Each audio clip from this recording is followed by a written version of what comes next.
और आज का वीडियो मैं आपके लिए लेके आया हूं जो कि एक बहुत ही इंटरेस्टिंग, बहुत ही रिमांडिंग टॉपिक पर है। इसके लिए काफी कमेंट्स भी आ रहे हैं और बहुत से लोग इस बारे में जानकारी लेना चाहते हैं क्योंकि इस टॉपिक के बारे में कुछ भी आइडिया नहीं है। तो वो टॉपिक है कस्टम ड्यूटी जो माई प्रोटीन सप्लीमेंट के ऊपर लग रही है, वो किस तरह से लग रही है। तो आज का मेरा टॉपिक यही है कि मैं आपको बताऊंगा कि कस्टम डिपार्टमेंट कस्टम ड्यूटी किस तरह से चार्ज करता है, उसका बेस क्या है, किस कैटेगरी पे रख के उसको उसके ऊपर कस्टम ड्यूटी चार्ज करेगा और कितना amount of custom duty charge करेगा दोस्तों। तो आज का मेरा वीडियो उसी के ऊपर है जिसमें मैं आपको सारी जानकारी दूंगा। तो दोस्तों जिससे आप कैलकुलेट कर सकते हैं जो भी आप माई प्रोटीन से आपने ऑर्डर फ्यूचर में करेंगे या आपने जो ऑर्डर किया है उस पर तकरीबन कितना कस्टम ड्यूटी लगेगा। तो मैं आपको बताना चाहता हूं कि अपने इस वीडियो में आज 2 पॉइंट कवर करूंगा। एक तो हम बात करेंगे कस्टम ड्यूटी कस्टम डिपार्टमेंट किस बेस पे रख के चार्ज करता है, उसका आधार क्या है, किस चीज को पकड़ के वो चार्ज करता है। और दूसरा मैं आपको बताऊंगा कि कस्टम ड्यूटी किस तरह से आप कैलकुलेट कर सकते हैं, ताकि आप कोई भी ऑर्डर अगर करते हैं माई प्रोटीन से या जो भी आप इंपोर्ट करते हैं तो उससे आप कैलकुलेशन कर सकते हैं और एक आपको टेंटेटिव हाईएस्ट अंदाजा लग जाएगा कि हाँ इतना हाईएस्ट मेरे को कस्टम ड्यूटी लग सकता है। तो मैंने रिसेंटली जब माई प्रोटीन से 4 पार्ट में मैंने ऑर्डर प्लेस किया थे, तो जिसमें से एक पहला जो पार्ट है मेरा वो डीपीडी के थ्रू माई प्रोटीन ने डिस्पैच किया। बाद में उनका जो लोकल पार्टनर था कोरियर का वो आरामैक्स था और आरामैक्स ने उसको मुझे रिसेंटली एक दिन पहले डिलीवर किया है और मेरे को देने आया था वो, लेकिन मैंने एक्सेप्ट नहीं किया हालांकि उसको अभी तक, क्योंकि उसका रीजन मैं आपको बताता हूँ। क्योंकि जब वो मेरे पास मुझे मेरा आरामैक्स का जो माई प्रोटीन का जो ऑर्डर था वो देने आया, तो उसने मुझसे कस्टम ड्यूटी जो मांगा वो 3150 रुपये था, प्लस 100 रुपये उनका ब्रोकरेज फीस था और 100 रुपये पे उन्होंने 15% सर्विस टैक्स भी लगाया था। तो वो अपने एक लेटर हेड पे वो बना के लेके आया था और उसने मुझसे करीब 3200 रुपए के आसपास टोटल अमाउंट की उसने डिमांड की। तो वो अमाउंट देख के मैं बहुत शॉक्ड रह गया, बहुत हैरान रह गया, क्योंकि इतना कस्टम ड्यूटी, क्योंकि मेरे प्रोडक्ट की कॉस्ट 5500 रुपए के करीब है और 5500 के प्रोडक्ट पे 3150 रुपए कस्टम ड्यूटी और उनका कुछ ब्रोकरेज फीस मिला के पूरा 3200 के आसपास कुछ उनका डिमांड था ड्यूटी का। तो वो देख के मैं बहुत हैरान हो गया दोस्तों कि बहुत ज्यादा डिमांड कर रहे थे वो लोग, बहुत ज्यादा बता रहे थे। तो उसने जब मुझे दिखाया आरामैक्स का अपना लेटर हेड पे, तो मुझे वो यकीन नहीं हुआ, क्योंकि वो कोई ऑथेंटिकेटेड डॉक्यूमेंट नहीं है, ना तो उस पर कोई कस्टम डिपार्टमेंट का कोई स्टैम्प था, ना कोई उनके पास रेसिप्ट थी गवर्नमेंट ऑफ इंडिया का कोई स्टैम्प का, कुछ ऐसा कुछ भी उनके पास डॉक्यूमेंट नहीं था। वो खाली उनका एक प्लेन लेटर हेड पे कस्टम ड्यूटी लिखा हुआ था 3150 रुपए। तो वो लेके आया था। तो उस टाइम दोस्तों मैंने उसको रिफ्यूज कर दिया डिलीवरी लेने से, और मैंने ये इसलिए कर दिया क्योंकि मैं पहले उसके बारे में जानकारी लेना चाहता कि एक्चुअल में वो जो हमसे मांग रहे हैं क्या वो वाकई में कस्टम ड्यूटी इतना लगा है या नहीं लगा है। क्योंकि जितना मैंने अभी देखा रिसेंटली कुछ दिनों में कि कुछ लोगों को प्रोडक्ट उनके जो मिले हैं उसमें 100, 200 या 500 रुपए के आसपास उन्होंने ड्यूटी पे किया है, और कुछ ने तो किया भी नहीं है, कुछ भी ड्यूटी नहीं लगा उनको। तो ये कैसे हो सकता है कि वही सेम प्रोडक्ट या सेम कंपनी से हम कोई चीज मंगा रहे हैं, उस पर हमको इतना हाई ड्यूटी लग रहा है और उसको जो भी और लोग हैं जिनको प्रोडक्ट मिला है उनको इतना कम ड्यूटी लग रहा है और किसी को लग भी नहीं रहा है। तो ये चीज का मुझे बहुत कंफ्यूजन था, तो इसलिए मैंने डिलीवरी को रिफ्यूज किया और मैंने सोचा कि पहले मैं उसके बारे में पूरी जानकारी लेता हूं, उसके बाद ही मैं इसको एक्सेप्ट करूंगा। दोस्तों मैंने उसके बारे में पूरा स्टडी किया है और स्टडी करने के बाद मैंने पूरा वो जो कैलकुलेशन किया है वो मैं आज आपके साथ शेयर करूंगा कि किस तरह से कस्टम डिपार्टमेंट कस्टम ड्यूटी लगाता है। तो जिन लोगों को 100, 200 या 500 रुपए देना पड़ा उसका तो मुझे कुछ भी आइडिया नहीं किस तरह से उन्होंने कितना उनको कस्टम ड्यूटी लगा है और इतना कम कैसे लगा है, उसका मुझे कुछ भी आइडिया नहीं है। बट जो मेरे को कस्टम ड्यूटी लगा है, जो एक लीगल या प्रॉपर वे है कस्टम ड्यूटी लगने का, उस तरह से मेरे को कस्टम ड्यूटी जो चार्ज हुआ है तो वो मैं आपको आज बताऊंगा, ताकि एटलीस्ट आप ये कैलकुलेट तो कर सकते हैं कि जो भी प्रोडक्ट आप ऑर्डर कर रहे हैं उस पर इतना अमाउंट ऑफ कस्टम ड्यूटी लगेगा। क्योंकि एक बार माई प्रोटीन से हमने प्रोटीन ऑर्डर कर या जो भी सप्लीमेंट आपने ऑर्डर किया है उनको पेमेंट देने के बाद अगर आपका वहां से डिस्पैच होता है, तो समझिए जैसे मैंने आज 5500 रुपए का प्रोडक्ट ऑर्डर किया है और आज मेरे से वो 32 रुपए का कस्टम ड्यूटी डिमांड कर रहे हैं, तो मैं अभी इसमें फंस गया हूँ। बिकॉज 5500 रुपए का जो प्रोडक्ट है वो कंपनी को पैसा दे चुका हूं मैं, तो और जो मेरा कोरियर पार्टनर है आरामैक्स उसने कस्टम डिपार्टमेंट को ड्यूटी पे कर चुका है वो 3150 रुपए। तो आइदर या तो वो शिपर से डिमांड करेगा उस 3150 रुपए की अगर मैं प्रोडक्ट रिटर्न करता हूं तो, या फिर वो मुझसे डिमांड करेगा। तो कंपनी जो माई प्रोटीन है वो क्लियरली बोल के चलती है कि कस्टम ड्यूटी का कोई भी उनके ऊपर लायबिलिटी नहीं है, वो हमको ही पे करना है। तो आरएमएक्स 3150 रुपए बिल्कुल भी पे नहीं करेगी और ओवरऑल वो हमको ही पे करने पड़ेंगे, क्योंकि अगर मैं उसको रिटर्न करता हूँ तो वो आरएमएक्स उनसे डिमांड करेगा कि आप 3150 रुपए पे करिए, वो माई प्रोटीन उसको डिनाई कर देगी, तो वो आफ्टर ऑल मेरे को ही पे करना है। तो अब इस चीज में फंस गया हूँ और इसलिए मैंने काफी स्टडी इस पे किया और मैं आपके साथ भी यही शेयर करना चाहता हूँ कि कहीं ऐसा ना हो कि आप 8-10 हज़ार का प्रोडक्ट मंगाएं और आपको 6-7-8 हज़ार रुपए के आसपास कस्टम ड्यूटी लग जाए, तो फिर आपको मजबूरी में उसको पे करना पड़ेगा, बिकॉज आपका माई प्रोटीन को पैसा जा चुका है। और वो अगर आप माई प्रोटीन को वापस प्रोडक्ट भेजेंगे तो भी आपका पैसा, वो कस्टम ड्यूटी जो आपके कुरियर पार्टनर ने पे कर दी है 7-8 हज़ार रुपए, उसको काटने के बाद ही आपको पैसा देगी, अगर ऐसा होता है तो इसलिए मैं आज ये वीडियो लाया हूं दोस्तों, जिसमें मैं आपसे बात करूंगा इसके बारे में, ताकि आप कैलकुलेट कर सकें। तो दोस्तों मैं आपको बताना चाहूंगा कि मैंने रिसेंटली कुछ टाइम पहले करीब 4 पार्ट में मैंने अपने जो सप्लीमेंट स्टैक है वो मैंने ऑर्डर किया था 4 पार्ट में, और सभी कॉस्ट किसी की 7,000, किसी की 5,500, किसी की 6,000, ऐसे करके करीब 25 से 28 हज़ार रुपए के आसपास में मेरा टोटल सप्लीमेंट स्टैक था। तो 3 जो मेरे ऑर्डर थे वो डिस्पैच हुए जर्सी पोस्ट के थ्रू, और एक मेरा जो स्टैक था वो डीपीडी के थ्रू डिस्पैच हुआ। तो जो मैंने 19 तारीख को मैंने सबसे पहले एक ऑर्डर किया था, तो वो अभी प्रोडक्ट मेरे को नहीं मिला है, लेकिन मैंने उसके बाद एक 23 तारीख को ऑर्डर किया था, पिछले मंथ की बात कर रहा हूँ, 23 तारीख की। तो वो प्रोडक्ट मेरा 23 तारीख को मैंने ऑर्डर किया दोस्तों, देखिए, और वो डीपीडी जो वहाँ का लंदन यूपी का जो कोरियर है सर्विस, उसके थ्रू उन्होंने उसको डिस्पैच किया, और बाद में जो उनका लोकल पार्टनर है जो इंडिया में डिलीवर करता है आरएमएक्स, उन्होंने उसको वो कोरियर हैंडओवर किया, और उसके थ्रू वो 23 को वहां से चला, और दोस्तों देखिए 27 को मेरे पास डिलीवरी के लिए वो आ गया कोरियर। आप देखिए कितना फास्ट मतलब उनका सर्विस है। तो लेकिन फास्ट के साथ साथ उनका जो चार्जेस है आरएमएक्स का वो बहुत ज्यादा हाई कस्टम ड्यूटी का लगा। तो इसका कोई लॉजिक मुझे समझ में नहीं आया कि ऐसा क्यों लगा। मे बी अब ये आरएमएक्स आया है, और आरएमएक्स का जो भी है जो शिपमेंट आता है वो प्रॉपर वे में कस्टम ड्यूटी के डिपार्टमेंट में प्रॉपर चेक होता है, क्या होता है वो कुछ भी अपन नहीं कह सकते। तो 27 तारीख को मेरे पास वो डिलीवरी करने के लिए आया था। तो अब मैं उसी बारे में आपको बताता हूँ कि उन्होंने जो कस्टम ड्यूटी लगाया तो वो किस बेस पे लगाया। मैं उसी ऑर्डर की आपसे बात कर रहा हूँ। तकरीबन 5500 रुपए के आसपास का मेरा ऑर्डर था, और उस पर 3150 रुपए कस्टम ड्यूटी था, प्लस 100 रुपए उनका ब्रोकरेज चार्ज मिला के सब वो 3200-3300 रुपए, 3200 के आसपास का कुछ कॉस्ट था। तो दोस्तों मैं आपको वो दिखाता हूँ कि आप कोई भी अपना अगर प्रोडक्ट ऑर्डर कर रहे हैं तो किस तरह से कस्टम ड्यूटी उस पर कैलकुलेट करेंगे। हाईएस्ट ड्यूटी तो आप कैलकुलेट कर सकते हैं दोस्तों, क्योंकि किसी को 100, 200, 500 रुपए लगा है तो वो आपकी किस्मत में है, अगर लग गया तो ठीक है, किसी को नहीं भी लगा है तो वो भी आपकी किस्मत में है। लेकिन जिनको ड्यूटी लग रहा है, वो जैसे मुझको ड्यूटी लगा 3150 रुपए, तो वो मेरे लिए बहुत एक खराब केस हो गया कि इतना ड्यूटी मैं पे करना ही पड़ेगा आखिर मुझे उसको। तो मैं आपको दिखाता हूँ उसका स्ट्रक्चर क्या है, कस्टम ड्यूटी किस से आप पे किस से कैलकुलेट कर सकते हैं।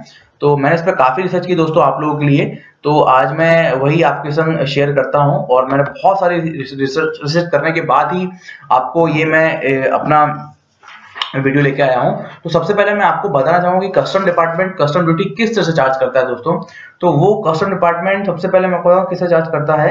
कस्टम डिपार्टमेंट क्या करता है कि कस्टम डिपार्टमेंट या वर्ल्ड के जो भी कस्टम डिपार्टमेंट हैं उसके लिए एक एचएस कोड बनाए गए हैं। एचएस कोड यानी कि हार्मोनाइज्ड सिस्टम बनाया गया है।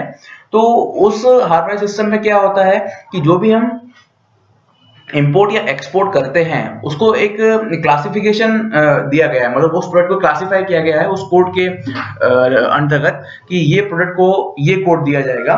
तो वो एक क्लासिफिकेशन है, एचएस सिस्टम जो है ना वो एक क्लासिफिकेशन है, और जिसको वर्ल्ड कस्टम ऑर्गेनाइजेशन ने उसको 1988 में डेवलप किया था, ताकि जो हमारा इंपोर्ट एक्सपोर्ट है वो एक इजी वे में हो सके, ताकि हम जो भी क्लास इंपोर्ट कर रहे हैं वो एक पर्टिकुलर कोडिंग में आके, और उस कोड में क्या कस्टम ड्यूटी लगना चाहिए।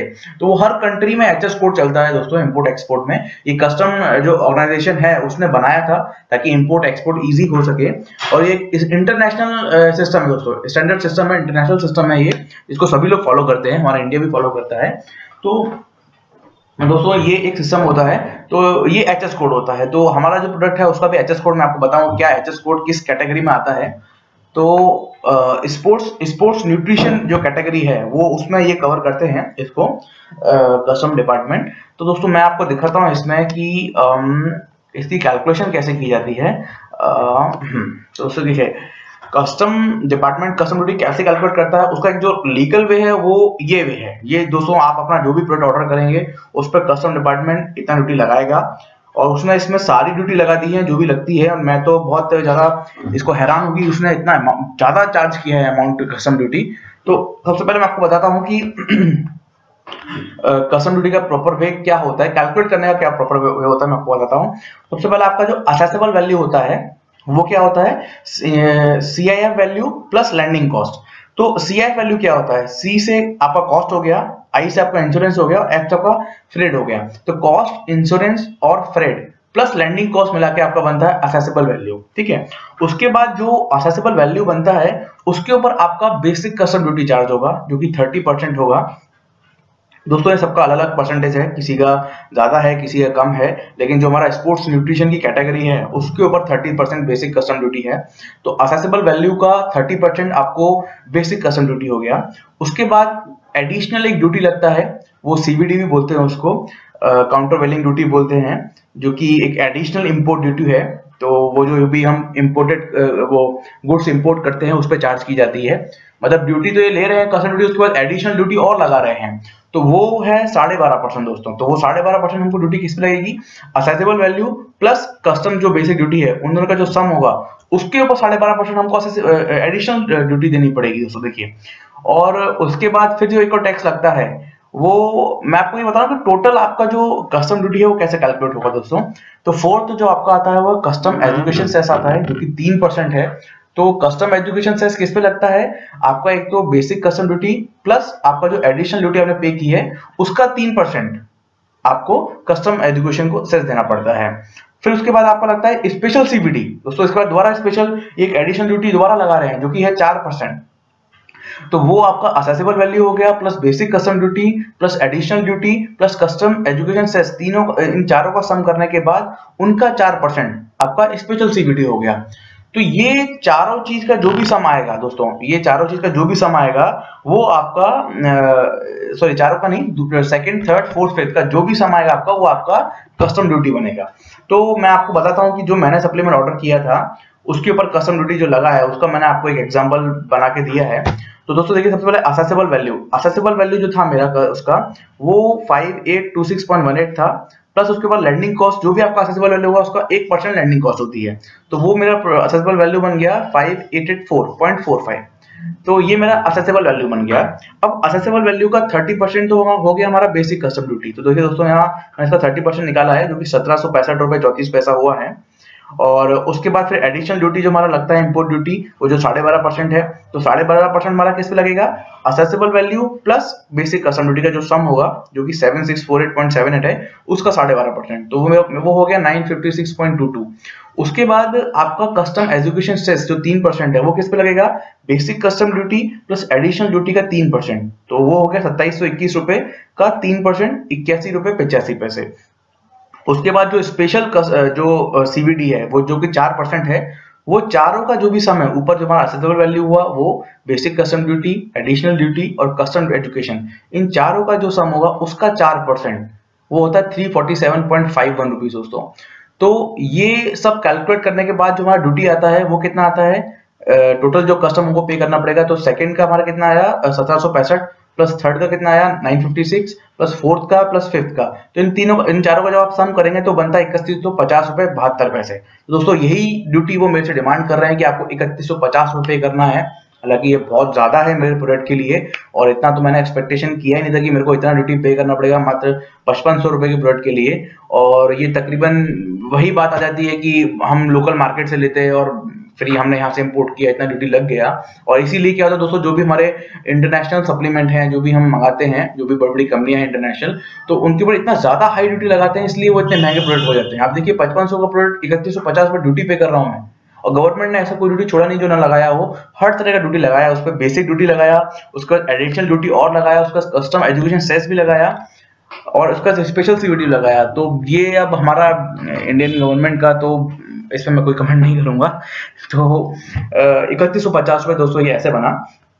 अब आपके दिमाग में बात आ रही होगी कि असेसेबल वैल्यू क्या चीज है। तो असेसेबल वैल्यू दोस्तों क्या चीज होती है, मैं आपको बताता हूँ कि असेसेबल वैल्यू कैसे हम पकड़ते हैं। तो असेसेबल वैल्यू जो होती है दोस्तों, तो वो हमारा कॉस्ट होता है प्रोडक्ट का, जो भी हमारा कंपनी ने जब जो माई प्रोटीन है उसने जब वहां पे हमारा प्रोडक्ट डिस्पैच किया होगा, तो उसने अपने प्राइस में, कि हमारी तो इंडियन करेंसी है, उनकी करेंसी जीबीपी में है, जो कि ब्रिटिश का ब्रिटिश जो यूरो होता है, तो वो करेंसी है उनका, और ब्रिटिश पाउंड होता है, सॉरी ब्रिटिश पाउंड होता है। तो वो उनका जो करेंसी उसमें कन्वर्ट करके उन्होंने जब हमारा इनवॉइस क्रिएट किया, तो वो बना 4810। तो मेरा जो प्रोडक्ट का वैल्यू था जीबीपी, जब मैंने अपने कोरियर पार्टनर से उस पर बात की भैया इसका क्या कॉस्ट आपने कैलकुलेट, कंपनी ने कितना कॉस्ट बना के भेजा है, तो उसने मेरे को बताया कि सर आपका जो प्रोडक्ट कॉस्ट है वो 57.84 जीबीपी है। तो उसका जब एक्सचेंज रेट में मैंने कन्वर्ट किया, तो प्रेजेंट में एक्सचेंज रेट था चल रहा था, तो वो बना 83.45। तो जब मैंने कन्वर्ट किया तो मेरा जो इनवॉइस आईनर आता है, जो मेरा प्रोडक्ट जिन्होंने भेजा है उसका वैल्यू बनता है 4810। अब प्लस उसके बाद ऊपर लगाते हैं फ्राइट एंड इंश्योरेंस। तो इसका कैसे कैलकुलेट करते हैं फ्राइट एंड इंश्योरेंस, ये मुझे बिल्कुल आइडिया नहीं है, पर जो फ्राइट एंड इंश्योरेंस उन्होंने लगाया, मैंने जब उनसे बात की कि क्या आपने फ्राइट एंड इंश्योरेंस लगाया, उसके बाद उन्होंने मेरे को बताया कि 1016.12 फ्राइट एंड इंश्योरेंस लगाया। तो ये टोटल हो गया 5826.18। तो ये जो बनता है 5826.18, ये असेसेबल वैल्यू नहीं है। अगर आप इसमें लैंडिंग कॉस्ट प्लस 1% जब ऐड करेंगे तो वो आपका बनता है असेसेबल वैल्यू दोस्तों। तो आपको ये पता करना पड़ेगा अपने कोरियर पार्टनर से, या फिर जो भी आप ऑर्डर कर रहे हैं। आप तकरीबन ये जो मेरा ऑर्डर का जीबीपी बन रहा है, तो ये जो मैंने एक्चुअल पेमेंट किया था वो मैंने 5558 रुपए का किया था, और ये करीबन 300 रुपए मेरे ख्याल से ज्यादा आ रहा है इससे। और अगर हम जीबीपी में कन्वर्ट करेंगे तो 66 जीबीपी आता है, मतलब अगर कन्वर्ट करेंगे, लेकिन कंपनी ने इसका कॉस्ट बहुत कम करके दिया है, 57.84 जीबीपी बताया है। तो मे भी इन्होंने बेसिक कॉस्ट बताया वो फ्रेट अलग से कर दिया। तो ये अगर हम दोनों मिला देंगे, अगर ये कॉस्ट एक तो मे भी शायद उतना वो बन जाए। तो ये मेरा जो एक्चुअल पेमेंट था वो 5558 रुपए था, लेकिन जब मेरा ऑर्डर का जो वैल्यू जीबीपी में अगर मैं इंडियन रुपीस में कन्वर्ट करूंगा तो 5826 रुपए आ रहा है, प्लस लैंडिंग कॉस्ट में जाके असेसेबल वैल्यू बच जाता है। तो लैंडिंग कॉस्ट का तो 1% फिक्स है आपका, बस आपको ये अपना जीबीपी कितना हो रहा है उसका एक्सचेंज रेट लगाइए, प्लस फ्रेट एंड इंश्योरेंस कितना लगाया, ये आप उनसे पूछ सकते हैं अपने कोरियर पार्टनर से। या फिर एक अंदाजा आप लगा सकते हैं कि मैंने 5500 रुपए ऑर्डर किया था, उसका वैल्यू करीबन 5800 रुपए के आसपास आया है, तो 2-400 रुपए का फर्क होता है, ज्यादा फर्क नहीं होता है। तो आप अपने एक्चुअल पेमेंट को भी एक बेस मान सकते हैं। तो ये एक तरीका है दोस्तों जिसमें आप कैलकुलेट कर सकते हैं। और जो हमारा एचएस कोड है प्रोटीन और स्पोर्ट्स न्यूट्रिशन और सप्लीमेंट के लिए, वो है 21061000। तो ये कस्टम डिपार्टमेंट ने इसको एचएस कोड जो दिया है वो ये दिया है दोस्तों। तो इस तरह से आप ये कैलकुलेशन कर सकते हैं दोस्तों, और आप उनसे डिमांड भी कर सकते हैं कि जो कस्टम क्लियरेंस के लिए जो आपका जो भी लोड आता है उनका बाहर से, वो जब क्लियरेंस में जाता है तो एक पूरी लिस्ट जनरेट होती है, इसमें सभी के नाम होते हैं कि इस पर्टिकुलर पर्सन का ये प्रोडक्ट था, इतना वजन था, उसके ऊपर कितना कस्टम चार्ज हुआ है दोस्तों। तो वो भी मैंने उनसे मांगा है और उन्होंने मेरे को वो दिया भी है। तो उसके बाद जब मैंने उस पर स्टडी किया, जब मैंने उस पर पूरा R&D किया, रिसर्च किया मैंने उस पर, तो उसके बाद मैंने देखा कि हाँ एक्चुअल में जो गवर्नमेंट ने एक्चुअल जो लीगल वे है वो यही वे है, और बेसिकली 3150 रुपये कस्टम ड्यूटी बनता है उस पर, जो कि बहुत ज्यादा है, बहुत बहुत ज्यादा है। और इतना कस्टम ड्यूटी हालांकि मुझे अब पे करना ही पड़ेगा, क्योंकि उसकी तो मजबूरी है कि 5500 ऑलरेडी मैं इतना पैसा दे चुका हूँ, और ये अगर मैं प्रोडक्ट वापस करता हूँ तो माई प्रोटीन क्या करेगी, मेरा जो 5500 रुपए है उसमें से 3150 रुपए आरामैक्स को देगी, क्योंकि आरामैक्स तो पे कर चुका है ना। तो 5500 में से 3150 रुपए वो उनको पे करेगी, उसके बाद जो बचेगा पैसा वो कंपनी मेरे को रिफंड करेगी। तो और प्लस मेरे को रिटर्न के चार्जेस और देने पड़ेंगे, 1000 रुपए या 1200-2000 रुपए मुझे रिटर्न के चार्जेस और देने पड़ेंगे, यानी कि मेरा कुछ भी पैसा वापस आना नहीं है। तो ये एक हमारा बैड लक कह लीजिए कि क्या है, तो जो भी है, क्योंकि कुछ लोगों को तो कस्टम ड्यूटी लगा ही नहीं है, और मैं कहता हूँ कि वो बहुत लकी है, उनको कस्टम ड्यूटी नहीं लगा है दोस्तों ये। लेकिन फिर भी हम लकी होंगे या नहीं होंगे ये हम कुछ नहीं कह सकते, बिकॉज जैसे मैं सोच के चल रहा था कि मुझे 100-200-500 रुपए देने पड़ेंगे कस्टम ड्यूटी, लेकिन मेरे को आज 3150 रुपए मात्र 5500 रुपए के ऑर्डर के लिए देने पड़ रहे हैं, और प्लस मेरे 3 लॉट और आने बाकी हैं। अगर उनपे मुझे इतना पैसा देना पड़ गया तो दोस्तों ये मेरे लिए घाटे का सौदा ही है एक तरह से, कि मैंने इतना पैसा ऐसा टैक्स मैंने गवर्नमेंट को दे दिया, क्योंकि वेबसाइट पे तो बहुत चीप रेट है, और मैंने वही उसी को पकड़ के जब मैंने ऑर्डर किया और आज मेरे को कस्टम ड्यूटी इतना पे करना पड़ रहा है, तो वो ओवरऑल एक लॉस ही है दोस्तों। इतना ज्यादा महंगा वो करने का कोई मतलब नहीं है। तो ये हमारे गवर्नमेंट ने जैसे टैक्सेस लगाते हैं वो ये वे है। तो ये सारी चीजें आप देख सकते हैं, समझ सकते हैं, इससे उन्होंने चार्ज किया है। तो आप जो भी अपना सप्लीमेंट ऑर्डर करें दोस्तों, तो बहुत देख के समझ के ऑर्डर, कैलकुलेशन करने के बाद ही ऑर्डर करें कि क्या हाईएस्ट जो भी आपका कस्टम ड्यूटी आ रहा है। सपोज आप 10,000 का प्रोडक्ट ऑर्डर कर रहे हैं, तो आप 10,000 के प्रोडक्ट का कैलकुलेशन कर सकते हैं कि कितना उस पर कस्टम ड्यूटी लग सकता है। तकरीबन आपको एक अंदाजन वैल्यू तो निकल आएगी तकरीबन की 7,000, 8,000 या 6,000 रुपए जो भी कस्टम ड्यूटी आपका लग रहा है, वो तकरीबन एक वैल्यू आपकी आ जाएगी उसमें। तो आपको उससे अंदाजा लगेगा कि हाँ, मुझे शायद इतना कस्टम देना पड़ सकता है। मे भी हो सकता है आपको कुछ भी कस्टम ना देना पड़े, क्योंकि कुछ लोगों को नहीं देना पड़ा है। बट दोस्तों, अगर देना पड़ गया तो क्या करेंगे आप? तो आपको देना ही पड़ेगा, क्योंकि वो 10,000 रुपए के लिए आप कहीं से भी क्लेम नहीं कर सकते, क्योंकि आपका पैसा जा चुका है। तो आप वहां पे फंस जाएंगे वो चीज के लिए। तो इसलिए मैं आपसे यही कहना चाहूंगा कि आप जो भी ऑर्डर करें उस पर एक बार कैलकुलेशन जरूर करें, और उसके बाद कैलकुलेशन करने के बाद ही उसको ऑर्डर करें। और ये दोस्तों, मैंने काफी इस पे मेहनत करने के बाद आपके लिए ये पूरा कैलकुलेशन किया है, क्योंकि मैंने भी काफी लोगों से बात की, लेकिन कहीं भी किसी को आइडिया नहीं कि कस्टम किस तरह से चार्ज होता है। प्लस उनको कैटेगरी, क्योंकि इतनी नंबर ऑफ कैटेगरी, इतने एचएस कोड से किसी को कोई आइडिया नहीं किस तरह से डिपार्टमेंट क्या चार्ज कर रहा है। बट ये मैंने काफी बहुत रिसर्च करने के बाद मैंने ये पूरा एक वो बनाया है, जिसपे कस्टम ड्यूटी मेरे को पे करना पड़ा, उसका जो रेशियो है किस तरह से चार्ज करती है कस्टम डिपार्टमेंट, जो कि माई प्रोटीन सप्लीमेंट के ऊपर। तो वो मैंने बनाया दोस्तों आपके लिए, ताकि आपको ये अंदाजा लग सके कि किस तरह से कस्टम चार्ज हो रहा है। क्योंकि आप सोच सकते हैं कि मैंने 2,500 3,000 प्रोडक्ट मंगाया, मुझे 1,500 1800 देना पड़ रहा है, बहुत ज्यादा है। तो ये चीज मेरे साथ हो चुकी है दोस्तों, और हो ही रही है। अब बाकी की मैं उम्मीद करता हूँ कि मेरे 3 प्रोडक्ट जो जर्सी पोस्ट से आ रहे हैं, वो अब ये लक की बात है, क्योंकि जर्सी पोस्ट से जो ऑर्डर आ रहे हैं उस पर इतना कस्टम ना लगे, क्योंकि वो भी 5,500 रुपए के आसपास के कॉस्ट के हैं, उन पर इतना कस्टम ना लगे। तो बट इसमें तो मुझे कस्टम लग गया 3,150 रुपए। और ये क्या मोनोपोली है, ये हम कुछ नहीं कह सकते, क्योंकि जिनको इतना कम कस्टम लगा, हमको इतना कस्टम लग गया, तो ये तो कुछ भी हम नहीं कह सकते कि ऐसा क्यों हो रहा है। बिकॉज कस्टम का सिस्टम एक स्टैंडर्ड होना चाहिए कि हाँ, इतना कस्टम अगर उनको 100-200 रुपए लगा है, तो हमको भी उतना ही लगना चाहिए। और अगर एक्चुअल में ये सिस्टम है, तो सभी को फिर यही चार्ज लगना चाहिए। लेकिन ऐसा नहीं हो रहा है। कस्टम डिपार्टमेंट का क्या मोनोपोली है, ये हम कुछ भी नहीं समझ सकते, कुछ भी नहीं कह सकते इसके बारे में। तो आपसे मैं यही कहूँगा कि आप जो भी ऑर्डर करेंगे वो बहुत सोच समझ के ऑर्डर कीजिए, उसके बाद ही आप प्रोडक्ट को मंगाइए, क्योंकि आपका पैसा जाने के बाद दोबारा वापस आना बहुत मुश्किल दोस्तों, बहुत मुश्किल है। और इतना महंगे स्टैक को फिर इतने टाइम पे अगर मान लीजिए कस्टम में या कोरियर डिपार्टमेंट का पड़ा रहा 7-8-10 दिन, तो वो बंद डिब्बे में खराब ना हो, या जो भी इश्यूज हैं, सब चीजें, क्योंकि हैंडलिंग प्रॉपर नहीं होती है। जब हम देखते हैं बहुत सारे कोरियर्स होते हैं कोरियर कंपनी में, तो वो कहीं डैमेज ना हो, तो ये एक रिस्क और होती है। तो मैं बहुत जल्दी वो अपना कोरियर अब मुझे रिसीव करना ही पड़ेगा, क्योंकि मैंने आज ही इस पर काफी रिसर्च करने के बाद इस पे पूरा मैं कंक्लूजन पे आया हूँ। तो मैं बहुत जल्दी उस कोरियर को रिसीव करने जाऊंगा, और जब मैं बॉक्स को अनबॉक्सिंग करूंगा, तो मैंने क्या क्या स्टैक मंगाया है वहां से, तो मैं आपको उसका वीडियो जरूर बनाऊंगा, क्या क्या चीजें उसमें हैं। लेकिन कस्टम ड्यूटी फिलहाल मेरे को 3150 पे करना पड़ रहा है, क्योंकि मेरे पास कोई ऑप्शन नहीं है। फाइनली मुझे वो पे करना ही पड़ेगा। तो दोस्तों, आपका जो भी कोई आपका क्वेरी है, तो आप मुझे कमेंट कीजिए और लाइक कीजिए मेरे वीडियो को, क्योंकि मैंने आपके लिए बहुत मेहनत करके ये वीडियो बनाया है दोस्तों। और कमेंट कीजिए, सब्सक्राइब कीजिए मेरे चैनल को। थैंक यू दोस्तों।